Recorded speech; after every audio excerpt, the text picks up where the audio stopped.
ഷരീഫിൽ അല്ലാഹു പറഞ്ഞ ഒരായത്തിന്റെ ചെറിയൊരു ഭാഗമാണ്. വഅലമു അന്ന ഫീകും റസൂലല്ലാഹ്. അത് എന്നും ഇലാ യൗമിൽ ഖിയാമ എന്നല്ല, അതിനപ്പുറം വരെ ആയത്തിന്റെ മുഅ്ജിസത്ത് അത്രയാണ്. സ്വർഗത്തിൽ വരെ ഒരു ആയത്തിന്റെ ഭാഗമാണ്.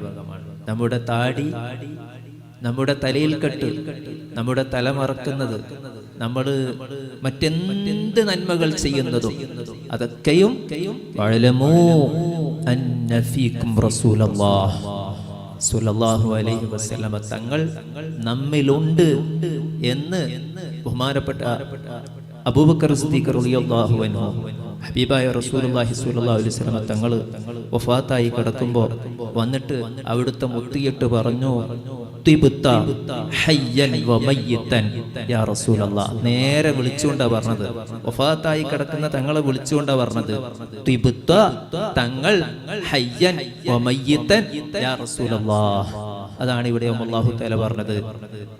അതുകൊണ്ട് നാം ആയത്തിന്റെ മുതഅല്ലിമീങ്ങളൊക്കെ തഫ്സീറൊക്കെ നന്നായി മനസ്സിലാക്കി ഹബീബായ റസൂലുള്ളാഹി സ്വല്ലല്ലാഹു അലൈഹി വസല്ലം തങ്ങളെ നന്നായി പഠിക്കാൻ വേണ്ടി നാം ജീവിതത്തിൽ പകർത്താൻ വേണ്ടി ശ്രമിക്കുക. അല്ലാഹു ഖബൂലാക്കുമാറാകട്ടെ.